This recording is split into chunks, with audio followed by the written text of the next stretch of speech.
नमस्कार विद्यार्थी मित्रांनो, तुमचं सर्वांचं पुन्हा एकदा स्वागत आहे अजने करिअर अकॅडमी या यूट्यूब चॅनलला।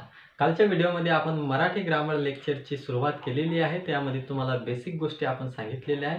ज्या विद्यार्थ्यांनी तो व्हिडिओ बघितला नसेल त्या विद्यार्थ्यांनी सुरुवातीला तो व्हिडिओ बघायचा आणि नंतर या व्हिडिओला बघायचं। तर त्या व्हिडिओमध्ये काय बघितलं आपण हे रिकॅप करूया। आपण बघितलं की दोन प्रकारच्या गटांमध्ये भाषा विभागल्या गेल्या।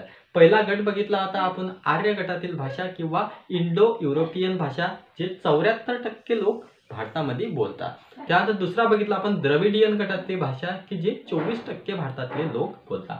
त्यानंतर आपण आणखी त्याच्यामध्ये पुढे जाऊन बघितलं होतं की भारतामध्ये एकूण 1652 भाषा बोलल्या जातात।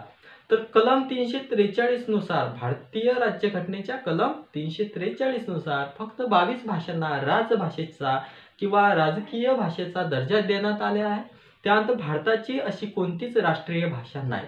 त्यानंतर पुढे जाऊन आपण आणखी माहिती घेतली की आर्य भाषा कोणत्या किंवा आर्य गटातील भाषा कोणत्या, त्याकरता आपण शब्द बघितला होता मही संपाला गेली बाई, त्या शब्दानुसार ते भाषा बघितल्या होत्या।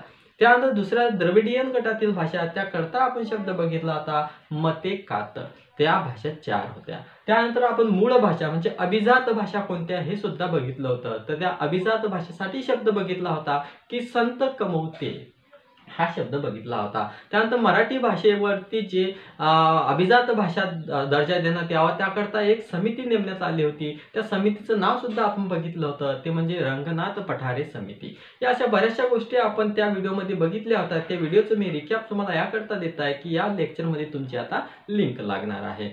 तर बघा, ज्या विद्यार्थ्यांनी आतापर्यंत त्या व्हिडिओला बघितलं नाही तर सुरुवातीला तो 16 जवळपास 16 मिनिटचा तो व्हिडिओ आहे। मला तांत्रिक अडचणीमुळे तो आपण मध्येच बंद केला होता।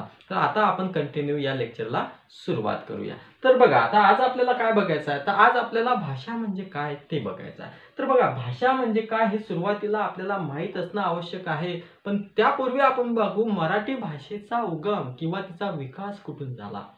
तर ही जी मराठी भाषा आहे, तर मराठी भाषेचा विकास जो झाला आहे तो संस्कृत प्राकृत या भाषेपासून झाला। कोणत्या? संस्कृत प्राकृत या भाषेपासून झाला। प्राकृत या भाषेपासून झाला। तर मराठी भाषेचा उदय किंवा उगम किंवा मराठी भाषेचा विकास कोण्या भाषेने केला, तर संस्कृत प्राकृत या भाषेने केला आहे। परंतु मराठी भाषेचा जरी विकास या भाषेने केला आहे तरी मराठी भाषेला संपन्न बनवण्याचं काम मात्र दुसऱ्या ज्या भाषा आहेत, जसे की हिंदी असेल, गुजराती असेल, त्यानंतर आपली इंग्रजी असेल, त्यानंतर आपली बोडो असेल किंवा बंगाली असेल किंवा उर्दू असेल, या भाषांनी मराठी भाषेला संपन्न बनवण्याचं काम केलेलं आपल्याला दिसून येते। तर पहिली गोष्ट म्हणजे काय, मराठी भाषेचा विकास कोण्या भाषेने केलाय, तर संस्कृत प्राकृत या भाषेने केलेला आहे। त्यानंतर मराठी भाषेला संपन्न बनवण्याचं काम कोणी केलं, तर हिंदी, गुजराती, इंग्रजी। जसे की आपण टेबलला टेबलच म्हणतो मराठीमध्ये, बॅटला सुद्धा बॅटच म्हणतो मराठीमध्ये। म्हणजे असे बरेच शब्द आहेत। जसं ग्लास असेल तर ग्लासला आपण ग्लासच म्हणतो मराठीमध्ये, आणि हे वास्तविक पाहता हे इंग्रजी शब्द आहे। म्हणजे या मराठी भाषेला संपन्न बनवण्याचं काम कोण केलं असेल, तर ते हिंदी, गुजराती, इंग्रजी अशा विविध प्रकारच्या भाषांना केल्याचं आपल्याला दिसून येतं। तर मराठी भाषेचा विकास संस्कृत प्राकृत भाषेने केला, परंतु मराठी भाषा संपन्न बनवण्याचं काम इतर भाषांनी केलेलं आहे। ते भाषा म्हणजे हिंदी, गुजराती, बंगाली, इंग्रजी अशा आहेत। त्यानंतर आपल्याला आता माहित असायला पाहिजे की भाषा म्हणजे काय। आता बघा, आता तुम्हाला एखादा जर विचार आला डोक्यामध्ये, मग आता तुम्हाला विचार डोक्यामध्ये आला तर तो विचार व्यक्त करायला पाहिजे तुम्हाला। मग तुम्हाला व्यक्त करायचा आहे तर त्याकरता एखादं साधन लागेल। मग विचार व्यक्त करण्यासाठी जे साधन लागते त्या साधनालाच काय म्हणतात, भाषा असे म्हणतात। मग विचार व्यक्त करण्याचं साधन म्हणजेच काय, भाषा। मग आता भाषा म्हणजे काय तुम्हाला डोक्यामध्ये आलं असेल, तर भाषा म्हणजे काय, भाषा म्हणजे एखादा विचार असेल, तो विचार व्यक्त करण्यासाठी त्याला एखादं साधन लागत असेल तर त्या साधनालाच काय म्हणतात, भाषा। म्हणजे विचार व्यक्त करण्याचं साधन म्हणजे काय असते, भाषा असते। भाषा म्हणजे काय कळालं तुम्हाला। तुम्हाला असंख्य विचार येत असतील, मग हे असंख्य विचार तुमच्या डोक्यामध्ये जोपर्यंत असतात तोपर्यंत ते काहीच कामाचे नसतात। मग तुम्हाला ते काय करायचे असतील, ज्यावेळेस व्यक्त करायचे असतील त्यावेळेस तुम्हाला एक भाषा लागते। मग ते भाषा म्हणजेच काय असते, मनातलं साधन असते। मग मनातलं कोणाकोणाच्या मधलं साधन आहे ते, तर बोलणारा, काय, बोलणारा व ऐकणारा, बोलणारा व ऐकणारा या दोघांच्या मधला जो पूल असते त्या पूलालाच काय म्हणतात, भाषा असे म्हणतात. म्हणजे बोलणारा व ऐकणारा या दोघांना जोडण्याचं साधन काय आहे, तर भाषा आहे. मग भाषा कायचं काम करते, बोलणारा ऐकणारा या दोघांना जोडण्याचं काम करते. म्हणजे बोलणारा व ऐकणारा या दोघांचा मधला पूल म्हणजे काय, तर भाषा.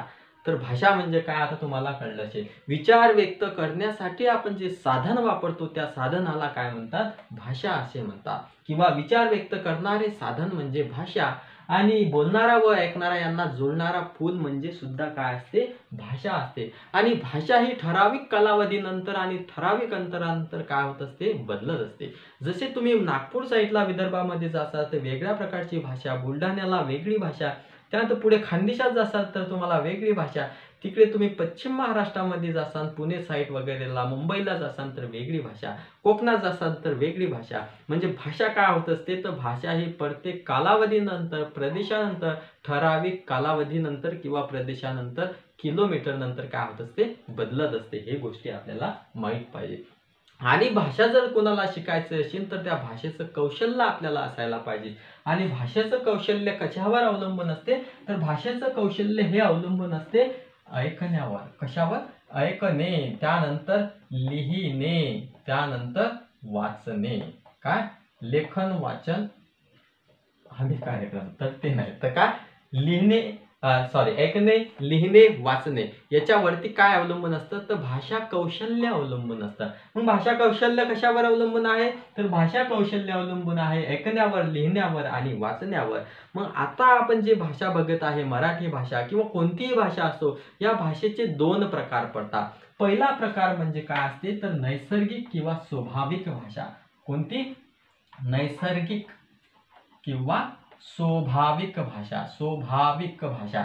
मग नैसर्गिक किंवा स्वाभाविक भाषा म्हणजे काय, तर नैसर्गिक म्हणजे स्वाभाविक भाषा म्हणजे काय, आपलं जे बोलणं असते, काय, बोलणे जे असते हे काय, नैसर्गिक भाषा आहे. किंवा आपला जो हावभाव असते, काय असते, हावभाव असते. आता एखादा व्यक्ती जर हावभाव करत असेल तर ते काय, त्याची स्वाभाविक भाषा आहे किंवा नॅचरल म्हणजे नैसर्गिक भाषा आहे. तो बोलत असेल तर ते काय, त्याची नॅचरल किंवा स्वाभाविक भाषा आहे. किंवा पशु पक्ष्यांचे आवाज असतील, का, पशु पक्ष्यांचे आवाज, पक्ष्यांचे आवाज, या पशु पक्ष्यांचे आवाज म्हणजे ती काय आहे, तर तुमची नैसर्गिक भाषा किंवा स्वाभाविक भाषा आहे. म्हणजे जे निसर्गातूनच येते तिला काय म्हणतात, स्वाभाविक किंवा नैसर्गिक भाषा. त्यामध्ये बोलणे, हावभाव करणे, पशु पक्ष्यांचे आवाज हे काय आहेत, तुमचे नैसर्गिक भाषा आहेत. त्यानंतर 2 नंबरला येते ती कृत्रिम. काय, कृत्रिम भाषा किंवा त्यालाच आपण दुसरी भाषा म्हणतो ते म्हणजे सांकेतिक भाषा. कोणती, सांकेतिक भाषा.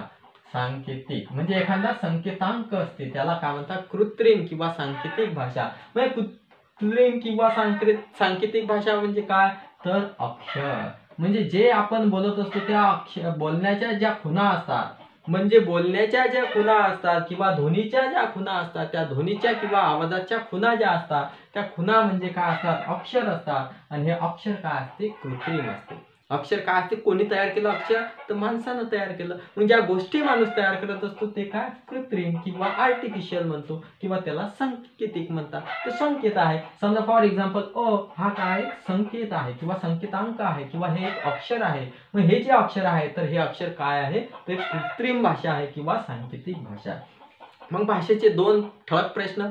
हा जो प्रश्न आहे स्वाभाविक किंवा नैसर्गिक भाषा, हा तलाठी भरतीमध्ये एक वेळ आलेला दिसून येतो. तर याच्यामध्ये एक ऑप्शन होतं ते म्हणजे हावभाव. असा प्रश्न होता, खालीलपैकी कोणती नैसर्गिक भाषा आहे, तर त्याच्यात हावभाव हे ऑप्शन होतं आणि त्याचं उत्तर काय होतं, हावभाव. म्हणून आता तुम्हाला डोक्यामध्ये यायला पाहिजे की नैसर्गिक किंवा स्वाभाविक भाषा म्हणजे काय, बोलणे, हावभाव करणे किंवा पशु पक्ष्यांचे आवाज. आणि कृत्रिम किंवा सांकेतिक भाषा म्हणजे काय, आवाजाच्या किंवा ध्वनीच्या ज्या खुणा असतात म्हणजे अक्षर असतात, ते अक्षर म्हणजे काय असते तुमचं, सांकेतिक किंवा कृत्रिम भाषा.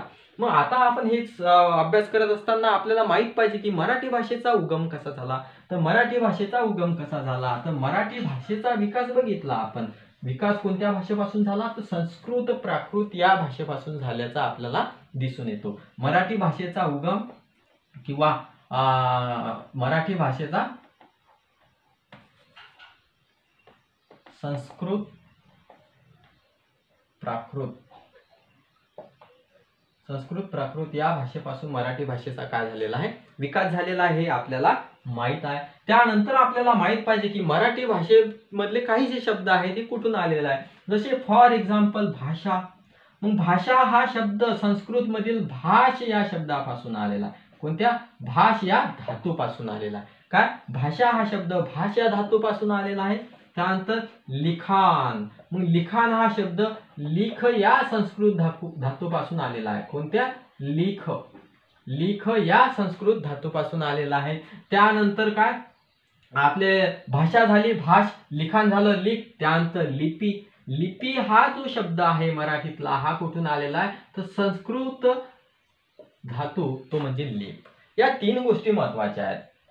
एमपीएससीच्या प्रिलिम मध्ये हा प्रश्न आला होता की भाषा हा शब्द संस्कृत मधील कोणत्या धातूपासून आलेला आहे, तर भाष या धातूपासून भाषा तयार झाला, लिख या धातूपासून लिखाण तयार झालं आणि लिप या धातूपासून काय तयार झाली, लिपी तयार झाली. आणि जी आपली मराठी भाषा आहे, या मराठी भाषेची लिपी कोणती आहे, तर ती देवनागरी आहे. आणि तुम्हाला काल मी सांगितलं होतं की आर्य गटातील जे भाषा त्याची लिपी कशी असते, देवनागरी असते. मग त्या भाषा कोणत्या, म्हणून आता तुम्हाला विचारला खालीलपैकी कोणत्या भाषेची लिपी ही देवनागरी लिपी आहे असा प्रश्न आला तर तुम्हाला तो शब्द आठवला पाहिजे. तो कोणता? मही संपाला गेली बाही. म्हणजे मराठी, हिंदी, संस्कृत, पाली, गुजराती, बंगाली या गोष्टी तुम्हाला माहित पाहिजे. तर काय, तर मराठी भाषेची लिपी कोणती आहे, तर मराठी भाषेची लिपी आहे देवनागरी. तर मग आता आपण काय करूया, त्या लिप्यांचा अभ्यास करूया. मग अशा किती प्रकारच्या लिपी आहेत, त्या लिप्या आपल्याला माहित असणं आवश्यक आहे. तर सर्वात पहिली लिपी कोणती आहे, तर सर्वात पहिली लिपी ब्राह्मी लिपी. कोणती लिपी आहे? ब्राह्मी लिपी. मग ब्राह्मी लिपी म्हणजे काय, तर ब्राह्मी लिपी म्हणजे काय, जगातील किंवा आपण भारताचाच विचार करू तर भारतातील सर्वात प्राचीन जी लिपी आहे ते लिपी म्हणजे ब्राह्मी लिपी. ब्राह्मी लिपी काय, भारतातील सर्वात प्राचीन लिपी आहे ब्राह्मी लिपी. आणि असं म्हणतात की ब्राह्मी लिपी ही अदर जे आहेत म्हणजे अन्य जे लिपी आहेत या अन्य लिप्यांची काय आहे, जननी आहे. मग ब्राह्मी लिपी म्हणजे काय, ब्राह्मी लिपी म्हणजे सर्वात प्राचीन लिपी. सर्वात प्राचीन लिपी आणि अन्य लिपींची काय आहे, जननी आहे. काय, ब्राह्मी लिपी हे प्राचीन लिपी आहे आणि अन्य लिपींची काय आहे, ती जननी आहे. ही सर्वात महत्वाची गोष्ट तुम्हाला डोक्यामध्ये असायला पाहिजे. काय, ब्राह्मी लिपी सर्वात प्राचीन लिपी आहे आणि अन्य लिपींची ती काय आहे, जननी आहे. असे काही लोक म्हणतात, काय म्हणतात की ब्राह्मी लिपी ही जी आहे साक्षात ब्रह्मदेवाने शोधून काढली आहे. साक्षात ब्रह्मदेवाने शोधून काढलेली लिपी म्हणजे कोणती, ब्राह्मी लिपी. आणि सर्वात महत्वाची याच्यामध्ये आणखी गोष्ट आहे, परंतु विचारवंतामध्ये या बाबतीवरती काय आहे, मतभेद आहेत. कोण्या बाबतीमध्ये मतभेद आहे की ब्राह्मी लिपी ही ब्रह्मदेवाने शोधून काढली. आता ते कोणीही शोधून काढू, दॅट्स नॉट मॅटर हे आहे की आपल्याला काय ध्यानात ठेवायचं आहे, ब्राह्मी लिपी ही सर्वात प्राचीन लिपी आहे आणि अन्य लिपींची काय आहे, ती जननी आहे. जरी ही काही लोकांमध्ये वाटत असेल की ब्राह्मी लिपी ही ब्रह्मदेवाने शोधून काढली, परंतु विचारवंतांमध्ये या बाबतीत काय आहेत, अजून मतभेद आहे. त्यानंतर 2 नंबरची लिपी आपल्याला माहित पाहिजे, ती म्हणजे खारोष्टी लिपी. काय, खरोष्टी लिपी. खरोष्टी लिपी किंवा इलाच काय म्हणतात, गांधारी लिपी. काय म्हणतात, गांधारी लिपी. खारोष्टी लिपी इलाच काय म्हणतात, गांधारी लिपी असे म्हणतात. त्यानंतर ही खारोष्टी लिपी किंवा गांधारी लिपी होती, हिचा उल्लेख आपल्याला 3ऱ्या शतकामध्ये बघायला मिळतो. कितव्या, 3ऱ्या शतकात. 3ऱ्या शतकात कोणाचा उल्लेख आपल्याला भेटतो, तर या गांधारी लिपीचा किंवा खारोष्टी लिपीचा उल्लेख आपल्याला बघायला मिळतो. कोण्या शतकात, तर 3ऱ्या शतकात. मग 3ऱ्या शतकात कोणती लिपी, खारोष्टी किंवा गांधारी लिपी बघायला आपल्याला मिळते. आणि ही आहे जी खारोष्टी किंवा गांधारी लिपी आहे, हिचा उल्लेख आपल्याला बौद्ध जे साहित्य आहे या बौद्ध काळामध्ये आपल्याला बघायला मिळून येईल. तर बौद्ध काळामध्ये कोणती लिपी होती, तर खारोष्टी लिपी, तिलाच काय म्हणतात, गांधारी लिपी. आणि गांधारी लिपी कितव्या शतकामध्ये होती, तर 3ऱ्या शतकामध्ये होती. तर आता तुमच्या डोक्यामध्ये आलं, तर खारोष्टी लिपीलाच काय म्हणतात, गांधारी लिपी. आणि गांधारी लिपी कोण्या शतकात होती, तर 3ऱ्या शतकात होती. आणि हे कोणाच्या साहित्यामध्ये बघायला मिळते आपल्याला, तर बौद्ध साहित्यामध्ये बघायला मिळेल आपल्याला. त्यानंतर 3 नंबरची लिपी आपल्याला माहित पाहिजे, ती म्हणजे देवनागरी लिपी. काय, देवनागरी लिपी। आता ही जी देवनागरी लिपी आहे असं म्हणतात की जे आर्य लोक आहेत ते स्वतःला देव मानत होते। बघा ऐका काय, तर जे आर्य लोक आहेत हे स्वतःला देव मानत होते आणि हे देव मानणारे लोक काय करत होते, नगरात राहत होते। मग हे नगरात जे लोक राहत होते यांची स्वतःची लिपी होती, म्हणजे नगरात राहणाऱ्या देव जे होते त्यांची लिपी होती, मग त्या लिपीला काय म्हणतात, देवनागरी लिपी। म्हणजे नगरात राहणाऱ्या लोकांची जी लिपी आहे त्या लिपीला काय म्हणायचं, देवनागरी लिपी म्हणायचं। आर्य लोक कोण होते, ते आर्य लोक, हे जे गोरे गोमटी लोक होते, जे आर्य लोक हे युरोपियन लोक आहेत। मग या युरोपियन लोक भारतामध्ये आले, मग भारतामध्ये आल्यानंतर काय, हे जे आर्य लोक आहेत हे स्वतःले देव मानत, मग देव मानत असताना काय करायचे, हे नगरात राहायचे। मग नगरात राहणाऱ्या देवांची जी लिपी होती तिला देवनागरी लिपी असं नाव पडलं। काय पडलं, देवनागरी लिपी। कुठं राहायचे, हे नगरात राहायचे। मग नगरात राहणाऱ्या लोकांची लिपी काय, देवनागरी लिपी। आणि आपण जे आहे मराठी भाषेचे, मग मराठी भाषेचे जे लोक आहोत आपण, मराठी भाषेची लिपी कोणती, देवनागरी लिपी। आपण कोण झालो, मग देव झालो। कारण की काय म्हटलं जाते की असं म्हटलं जाते की जी देवनागरी लिपी आहे, देवनागरी लिपी कोणाची आहे, तर नगरात राहणाऱ्या लोकांची किंवा नगरात राहणाऱ्या देवांची। कारण की आर्य लोक काय करत जा, स्वतःला देव मानत जा आणि ते नगरात राहत जा। मग नगरात राहत असून त्यांची एक लिपी होती, म्हणून काय म्हणतात, नगरात राहणाऱ्या देवांची लिपी म्हणजे काय, देवनागरी लिपी। त्यानंतर 4 नंबरची लिपी आपल्याला माहित पाहिजे, ती म्हणजे मोडी लिपी। काय माहित पाहिजे, मोडी लिपी। आता आपल्याला डोक्यामध्ये घ्यायचं आहे की ही जी देवनागरी लिपी आहे, मग ही देवनागरी लिपीला काही काळ मुरड घालून लिहिण्याची काय होती, पद्धत होती। कशाला मुरड घालून लिहिण्याची पद्धत होती, तर देवनागरी लिपीला। मग या देवनागरी लिपीला ज्यावेळेस मुरड घालून लिहिण्याची पद्धत होती त्यावेळेस तिला काय म्हणायचं, मोडी लिपी म्हणत असत। कोणाला मोडी लिपी म्हणत, देवनागरी लिपीला ज्यावेळेस मुरड घालून लिहिल्या जाते त्यावेळेस तिला काय म्हणतात, मोडी लिपी। या मोडी लिपीला दुसरं नाव आहे ती म्हणजे धावलिपी। काय आहे, धावलिपी। काय नाव आहे, धावलिपी। मोडी लिपीला काय म्हणतात, धावलिपी असे सुद्धा म्हणतात। आणखी याला एक नाव आहे ती म्हणजे बाळबोध लिपी। काय, बाळबोध लिपी। हे गोष्टी आपल्याला माहित पाहिजे। देवनागरी लिपीला ज्यावेळेस मुरळ घालून लिहिल्या जाते त्यावेळेस तिला मोडी लिपी म्हणतात, म्हणजे अशी मोडून लिहिल्या जाते त्यावेळेस तिला मोडी लिपी म्हणतात। तिलाच धावलिपी असे सुद्धा म्हणतात, तिलाच बाळबोध लिपी असे सुद्धा म्हणतात। या ज्या 4 लिपी आहेत हे अतिशय महत्त्वाच्या लिपी आहेत आणि यातली ही जी खरोष्टी लिपी आहे हे महाराष्ट्र पोलीस भरतीच्या पेपरमध्ये बघायला बऱ्याचदा मिळालेली आहे आणि MPSC मध्ये याच्यामध्ये तर बऱ्याचदा प्रश्न आल्याची आपल्याला दिसून येते। काय, तर हे जे आहे ब्राह्मी लिपी तुम्हाला डोक्यामध्ये असायला पाहिजे। सर्वात प्राचीन लिपी कोणती, तर ब्राह्मी लिपी, आणि ही काय आहे, सर्व लिपींची जननी आहे। त्यानंतर खरोष्टी लिपी, तिलाच गांधारी लिपी असे म्हणतात। त्यानंतर 3ऱ्या शतकामध्ये ही सर्व आशिया खंडामध्ये आपल्याला बघायला मिळत होती आणि बौद्ध जे साहित्यामध्ये किंवा बौद्ध काळामध्ये ही खरोष्टी लिपी किंवा गांधारी लिपी होती। त्यानंतर नगरात राहणाऱ्या देवांची लिपी जी होती तिला देवनागरी लिपी असे म्हणतात आणि आपली जी मराठी भाषा सुद्धा देवनागरी लिपीमध्ये लिहिल्या जाते। त्यानंतर देवनागरी भाषेला लिपीला मोडून लिहिल्या जाते किंवा मुरळ घालून लिहिल्या जाते त्यावेळेस तिला मोडी लिपी म्हणतात। मोडी लिपीला दुसरं नाव धावलिपी आणि तिसरं नाव बाळबोध लिपी हे आहे।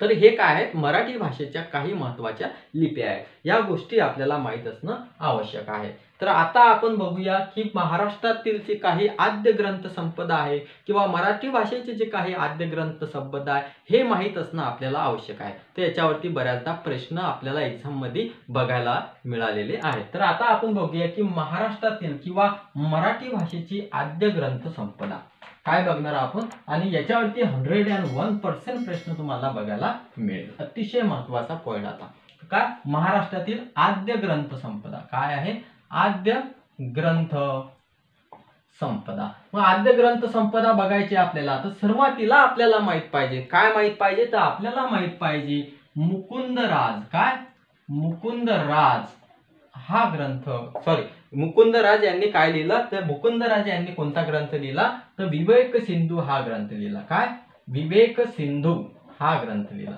मुकुंदराज यांनी कोणता ग्रंथ लिहिला, तर विवेक सिंधू हा ग्रंथ लिहिलेला। हा ग्रंथ काय अतिशय प्राचीन ग्रंथ आहे। काय, आद्य ग्रंथ संपदा आपण बघत आहे म्हणजे फार जुन्या काळातले हे ग्रंथ आहेत आणि हे ग्रंथ आपल्याला माहित पाहिजे। तर मुकुंदराज यांनी कोणता ग्रंथ लिहिला, तर विवेक सिंधू हा ग्रंथ लिहिलेला आहे। त्यानंतर ज्ञानेश्वर जे आहेत, या ज्ञानेश्वरांनी काय लिहिले आहे, तर सर्वांनाच माहित आहे ज्ञानेश्वरांनी ज्ञानेश्वरी लिहिलेली आहे। काय लिहिलेली आहे, ज्ञानेश्वरी लिहिलेली आहे। त्यानंतर आपण भावार्थ दीपिका सुद्धा म्हणू शकतो. काय? भावार्थ दीपिका. भावार्थ दीपिका. भावार्थ दीपिका कोणी लिहिली? तर ज्ञानेश्वरांनी लिहिलेली आहे. भावार्थ दीपिका कोणी लिहिली? तर ज्ञानेश्वरांनी लिहिलेली आहे. ज्ञानेश्वरी कोणी लिहिली? तर ज्ञानेश्वरांनीच लिहिलेली आहे. त्यानंतर पुढे जाऊन आपल्याला माहित पाहिजे माहीन भट. काय? माहीन भट.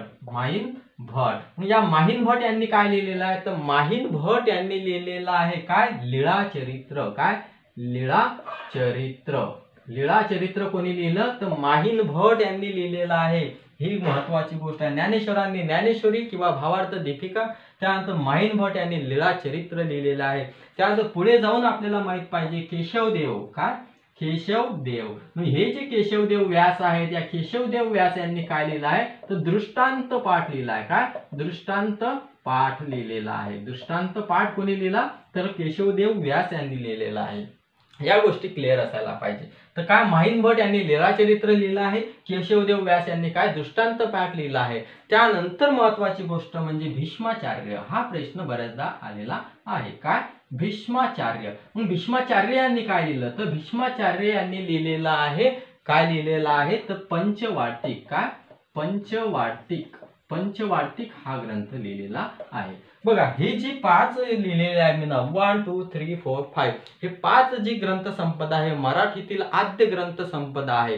आणि ही अतिशय महत्वाची ग्रंथ संपदा आपल्याला माहित असायला पाहिजे. तर काय? मुकुंदराज यांनी काय लिहिलं? विवेक सिंधू हा ग्रंथ लिहिलेला आहे. ज्ञानेश्वरांनी ज्ञानेश्वरी किंवा भावार्थ दीपिका लिहिलेली आहे. माहीन भट यांनी लीळाचरित्र हा ग्रंथ लिहिलेला आहे. केशवदेव व्यास यांनी दृष्टांत पाठ हा ग्रंथ लिहिलेला आहे. आणि भीष्माचार्य यांनी पंचवार्तिक हा ग्रंथ लिहिलेला आहे.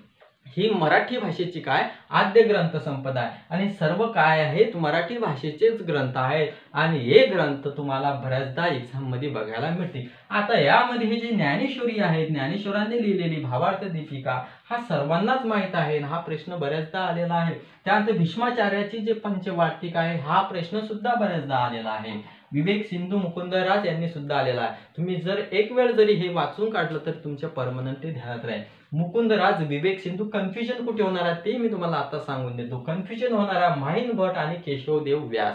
व्यास म्हटलं की आपण लीळाचरित्र करून टाकतो, बऱ्याचदा होते मुलांचं. तर काय? माहीन भट यांनी काय लिहिलं? लीळाचरित्र. हे फक्त एक ध्यानात ठेवायचं. केशवदेव व्यास यांनी दृष्टांत पाठ लिहिलेला आहे, हे ध्यानात येऊन जाईल. तर ही काय आहे? आपली मराठी भाषेची आद्य ग्रंथ संपदा आहे. मराठी भाषा ही अतिशय संपन्न भाषा आहे. आणि संपन्न भाषेचे हे काय आहेत? त्याचे आद्य ग्रंथ आहेत. आणि हे आद्य ग्रंथ माहीत असणे आपल्याला तेवढंच आवश्यक आहे.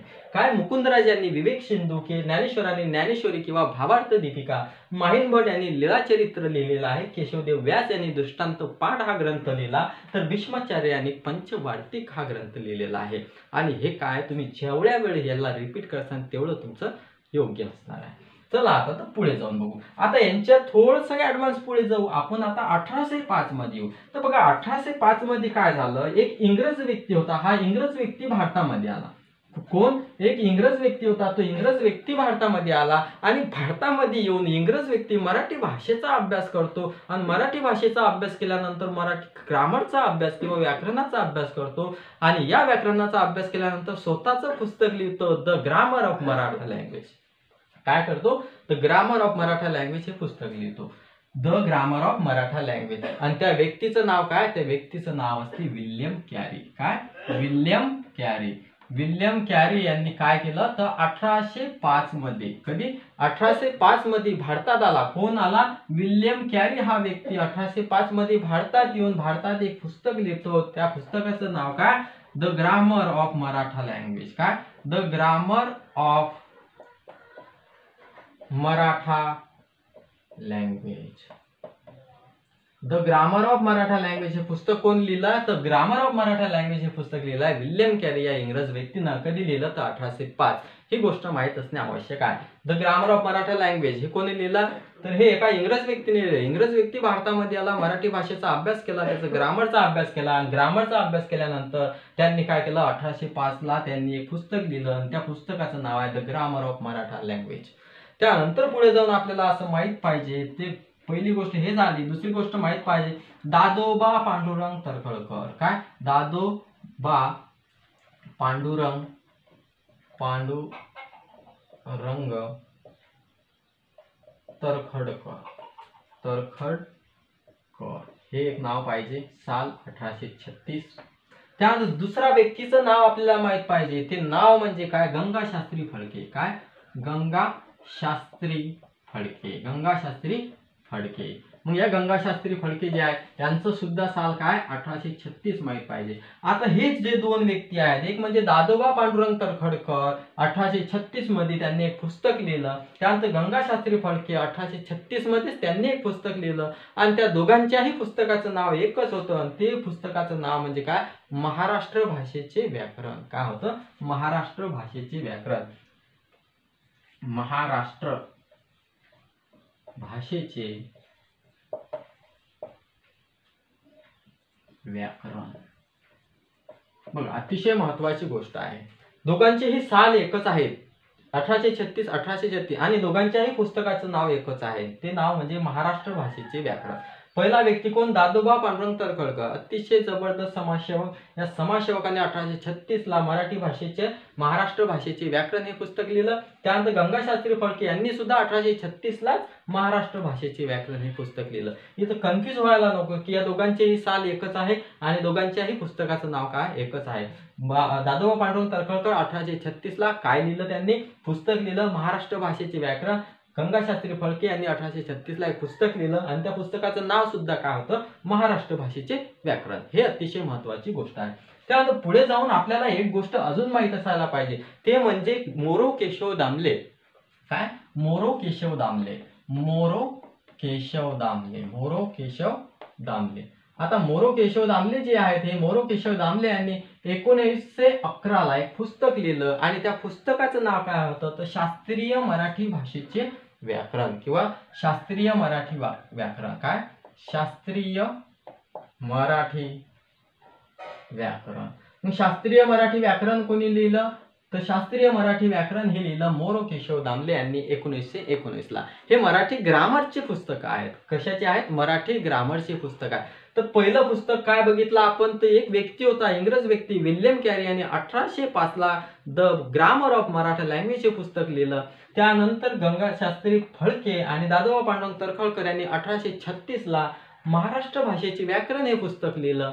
त्यानंतर मोरो केशव दामले यांनी 1911 ला शास्त्रीय मराठी व्याकरण हे पुस्तक लिहिलं. हे पुस्तक अतिशय महत्वाचे एक्झाम मध्ये बऱ्याचदा आलेले आहे. त्यानंतर पुढे जाऊन आपल्याला दोन गोष्टी माहित पाहिजे, एक म्हणजे मराठी भाषेचे पाणिनी.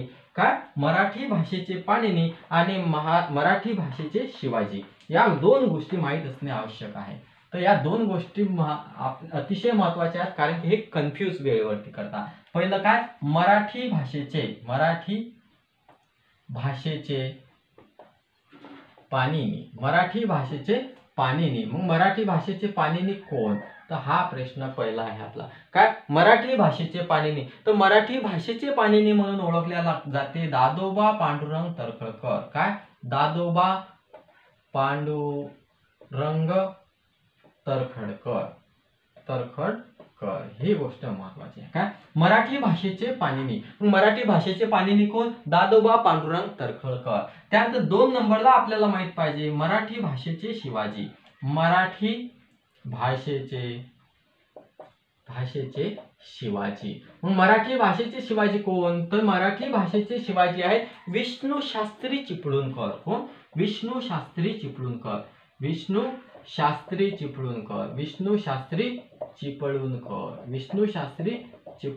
मराठी भाषेचे शिवाजी कोण, तर विष्णू शास्त्री चिपळूणकर हे आहेत. पहिली गोष्ट काय, मराठी भाषेचे पाणिनी. मराठी भाषेचे पाणिनी कोण, दादोबा पांडुरंग तरखडकर आहे. त्यानंतर मराठी भाषेचे शिवाजी कोण, विष्णू शास्त्री चिपळूणकर हे आहेत. विष्णू शास्त्री चिपळूणकर कोण आहेत, मराठी भाषेचे शिवाजी आहेत. मराठी भाषेचे शिवाजी कोण, विष्णू शास्त्री चिपळूणकर. आणि पाणिनी कोण, दादोबा पांडुरंग तरखडकर. आता हे डोक्यामध्ये कसं ठेवायचं, पाणिनीचा पा आणि पांडुरंगाचा पा, म्हणजे तुम्हाला ध्यानात आहे पाणिनी म्हटलं की दादोबा पांडुरंग तरखडकर, पांडुरंग पा ध्यानात ठेवायचा. त्यानंतर मराठी भाषेचे शिवाजी म्हटलं की शी आणि इकडे शास्त्रीतला श, इकडे श शास्त्री. पुढचं लक्षात राहते विष्णू शास्त्री चिपळूणकर. तर काय मराठी भाषेचे शिवाजी विष्णू शास्त्री चिपळूणकर, मराठी भाषेचे पाणिनी दादोबा पांडुरंग तळखरकर हे अतिशय महत्त्वाचे लोक आहेत. त्यानंतर पुढे जाऊन आता आपल्याला दोन गोष्टी महत्त्वाच्या शिकायच्या आहेत, ती म्हणजे मराठी भाषेतले काही महत्त्वाचे शब्द की जे एक्झाम मध्ये आपल्याला काही महत्त्वाच्या गोष्टी माहित पाहिजे. पहिली गोष्ट म्हणजे आपल्याला वर्ण माहित पाहिजे. हे वर्ण काय असते हे माहित पाहिजे. तर आपण ज्या वेळेस बोलत असतो त्यावेळेस आपल्या तोंडावाटे जे बाहेर वर्ण निघतात किंवा जे ध्वनी निघतात त्या ध्वनींनाच काय म्हणतात, वर्ण म्हणतात. काय तोंडावाटे बाहेर निघणारे, तोंडावाटे बाहेर निघणारे जे ध्वनी असतात त्या ध्वनींना काय म्हणायचं, वर्ण म्हणायचं. आता आपण बोलत असताना जेही ध्वनी येतात त्या ध्वनींना काय म्हणत असतात, वर्ण असे म्हणतात. मग आता सोबत आपल्याला माहित पाहिजे हे वर्ण जे आहेत, हे ध्वनी आहेत, हे काय एक आवाजाचा तो काय आवाज आहे किंवा त्यांना ध्वनी रूपे असे सुद्धा म्हणतात. कारण ते तोंडावाटे निघणारे जे आवाज आहेत त्यांनाच काय म्हणतात, वर्ण किंवा ध्वनी रूपे असे सुद्धा म्हणतात. कारण ते ध्वनीच्या स्वरूपात आहे, ध्वनीचे रूप आहे, म्हणून ध्वनी रूपे असे सुद्धा म्हणतात. ही गोष्ट माहित असायला पाहिजे. सोबतच आपल्याला अजून एक गोष्ट माहित पाहिजे, ती म्हणजे काय, तर ते म्हणजे अक्षर. काय माहित पाहिजे, अक्षर. अक्षर म्हणजे काय, आपण जे बोलत असतो किंवा जे आवाज करत असतो त्या आवाजाच्या काही खुणा असतात. मग त्या खुणा म्हणजेच काय, अक्षर असते. आवाजाच्या खुणा म्हणजे काय, अक्षर. आवाजाच्या किंवा ध्वनीच्या खुणा ज्या असतात त्यांना काय म्हणतात, अक्षर म्हणतात. आवाजाच्या खुणा, आवाजाच्या किंवा ध्वनीच्या ज्या खुणा असतात त्यांना काय म्हणतात, अक्षर असे म्हणतात. त्यानंतर पुढे जाऊन आपल्याला माहित पाहिजे शब्द. आता हे अक्षर ज्यावेळेस आपण बोलतो, आता आपण आवाजाचा ज्यावेळेस आवाज करत असतो किंवा बोलत असतो, ध्वनी करत असतो त्यावेळेस ह्या आवाजाचे परमनंट नसतात, हे काय होतात, मिटून जातात. मग मिटून जातात ते काय, हे आपल्याला उपलब्ध होत नाहीत. परंतु ज्या वेळेस या आवाजाच्या खुणा आपण नोट डाऊन करतो त्यावेळेस त्याला काय म्हणतात, अक्षर असे म्हणतात. आणि अक्षर हे कधी नष्ट होत नसते. म्हणजे नष्ट होत नाही त्याला काय म्हणतात, अक्षर. म्हणजे नष्ट न होणारे काय असते, अक्षर असते. आणि अक्षर काय असते, हे आवाजाच्या खुणा किंवा ध्वनीच्या खुणा असतात. त्यानंतर शब्द. ज्यावेळेस हे अक्षर क्रमाने ज्यावेळेस अक्षर क्रमाने किंवा अर्थपूर्ण सोबत येतात त्यावेळेस त्याला काय म्हणतात, शब्द. फॉर एक्झाम्पल एखादा शब्द लिहिला मी अर्थ तपंग, काय लिहिला, तपंग. आणि दुसरा शब्द लिहिला मी पतंग. आता आहे पतंग आणि तपंग, हे जे तपग हे जे आहेत हे काय आहेत, अक्षर आहेत. पण हे अक्षर ज्यावेळेस अशी क्रमाने येतात आणि लयबद्ध किंवा एखादा अर्थ त्या शब्दाला त्याला एखादा अर्थ जर त्यातून व्यक्त होत असेल तर त्याला काय म्हणायचं, शब्द. आता पतंग याला काय, हे अक्षरे क्रमाने आली आणि त्याला काय आला, अर्थ आला, त्यावेळेस ते काय झालं, शब्द तयार झाला. त्यानंतर पूर्ण अर्थाचे ज्यावेळेस आपण बोलतो, काय पूर्ण अर्थाचं ज्यावेळेस आपण बोलतो म्हणजे हे जे शब्द ज्यावेळेस सोबत येतात बघा, काय ज्यावेळेस शब्दांचा समूह सोबत येतो आणि त्याला पूर्ण अर्थ व्यक्त होत असतो त्यावेळेस त्याला काय म्हणतात, वाक्य असे म्हणतात. काय म्हणतात त्याला, वाक्य असे म्हणतात. वर्ण म्हणजे काय, तोंडावाटे जे ध्वनी बाहेर पडतात त्यांना काय म्हणायचं, ध्वनी रूपे किंवा वर्ण म्हणायचं. ज्या वेळेस आवाजाच्या खुणा आपण नोट डाऊन करतो किंवा आवाजाच्या किंवा ध्वनीच्या जे खुणा असतात त्या ध्वनीच्या किंवा आवाजाच्या खुणा म्हणजे काय असते, अक्षर असते. त्यानंतर सोबत आपल्याला माहित पाहिजे शब्द म्हणजे काय, ज्यावेळेस अक्षर क्रमाने येतात आणि त्यातून काहीतरी अर्थ व्यक्त होतो त्यावेळेस त्याला काय म्हणतात, शब्द. आणि या शब्दांपासून तयार काय होत असतात, वाक्य. म्हणजे ज्यावेळेस शब्दांचा समूह एकत्र येतो आणि त्याला काहीतरी अर्थ प्राप्त होतो त्यावेळेस त्याला काय म्हणायचं, वाक्य. या गोष्टी महत्वाच्या. पहिले वर्ण तयार होते, वर्णापासून अक्षर बनतात, अक्षरापासून शब्द बनतात, शब्दापासून वाक्य बनतात. म्हणजे लहान हे त्यापेक्षा मोठं, हे त्यापेक्षा मोठं, त्यापेक्षा मोठं. आणि सर्व गोष्टी कशामध्ये येतात, मराठी कोणत्याही भाषेमध्ये येतात. तर पहिले वर्ण, तोंडावाटे बाहेर पडणारे जे शब्द जे ध्वनी असतात त्याला वर्ण म्हणतात. मग जे आपण वर्ण बोलतो त्याच्या ज्या आवाजाच्या खुणा असतात त्याला अक्षर म्हणतात. हे अक्षर जेव्हा एकत्र येतात त्यापासून शब्द बनतात. शब्द ज्यावेळेस एकत्र येतात त्यापासून काय बनते, वाक्य बनते. आणि हे सर्व झालं असताना ज्या वेळेस आपण आपली काय होत असते, या सर्वांपासून आपली तयार होत असते भाषा. काय तयार होत असते, भाषा. भाषा कशापासून तयार होते? वर्ण, अक्षर, शब्द आणि वाक्य यांच्यापासून काय तयार होत असते? भाषा. मग आता या भाषेचं, हे जी भाषा तयार झाली, मग या भाषेचं स्पष्टीकरण करणारं आता एक शास्त्र असते. काय असते? भाषेचं स्पष्टीकरण करणारं शास्त्र असते किंवा भाषा शुद्ध करणारं एक शास्त्र असते आणि त्या शास्त्रालाच काय म्हणतात? व्याकरण असे म्हणतात. काय म्हणतात? व्याकरण असे म्हणतात. मग व्याकरण म्हणजे काय? भाषा शुद्ध करणारं. काय? भाषा शुद्ध करणारं शास्त्र. शुद्ध करणारं शास्त्र. मग भाषा शुद्ध करणारं शास्त्र म्हणजे काय? व्याकरण. किंवा भाषेचं स्पष्टीकरण करणारं शास्त्र म्हणजे काय? व्याकरण. काय? भाषेचे स्पष्टीकरण करणारे शास्त्र. स्पष्टीकरण करणारे शास्त्र म्हणजेच काय? व्याकरण. बघा, भाषा शुद्ध करणारं शास्त्र म्हणजे काय? व्याकरण. किंवा भाषेचं स्पष्टीकरण करणारं शास्त्र म्हणजे काय? व्याकरण. आणि याच व्याकरणाला आपल्याला काय करायचं आहे? समोर पूर्ण बघायचं आहे, बेसिक पासून ऍडव्हान्स पर्यंत. आता हे जे आपलं लेक्चर होतं आतापर्यंत, या लेक्चर मध्ये आपण काय हे बेसिक गोष्टी बघत आहे आणि ह्या बेसिक गोष्टीच इम्पॉर्टंट असतात. एक्झाम मध्ये याच गोष्टी मॅक्सिमम वेळेला येतात. बऱ्याचदा तुम्ही प्रश्नपत्रिका उघडून बघा, त्याच्यामध्ये हे जेवढं शिकवलं याच्यापैकी 1 ना 2 प्रश्न तुम्हाला बघायला मिळतील. तर बघा, आता आपल्याला काय शिकायचं आहे? तर हे व्याकरण शिकायचं आहे. व्याकरण शिकायचं असताना व्याकरण म्हणजे काय ते माहित असणं आपल्याला महत्वाचं आहे. आणि व्याकरण म्हणजे काय हे मी तुम्हाला सांगितलं. तर भाषा शुद्ध करणारं जे शास्त्र असते त्या शास्त्राला काय म्हणायचं? तर भाषा शुद्ध करणाऱ्या शास्त्राला म्हणायचं व्याकरण. किंवा भाषेचं स्पष्टीकरण देणाऱ्या शास्त्राला काय म्हणायचं? व्याकरण. भाषेचं स्पष्टीकरण जर दिलं नाही किंवा भाषा शुद्ध केली नाही तर ती भाषा चांगली नसते. मग भाषा जर चांगली करायचं असेल तर तुम्हाला व्याकरण पाहिजे, म्हणजे एक शास्त्र पाहिजे. त्या शास्त्रालाच म्हणतात व्याकरण. मग व्याकरणामध्ये असंख्य प्रकारचे प्रकरण आहेत आणि त्याच प्रकरणाला आता इथपासून आपण बघणार आहे. तर सुरुवातीला आपल्याला काय बघायचं आहे? मुळाक्षरे बघायचे आहे. काय बघायचं आहे? मुळाक्षरे बघायचे आहे. त्याची मुळाक्षरे हे जे चॅप्टर आहे हे अतिशय महत्त्वाचं चॅप्टर आहे. याच्यामध्ये आपल्याला सर्वच बघायचं आहे. स्वर बघायचा आहे. स्वर म्हणजे काय आहे? स्वर कसा ओळखायचा? सजातीय स्वर काय? विजातीय स्वर काय?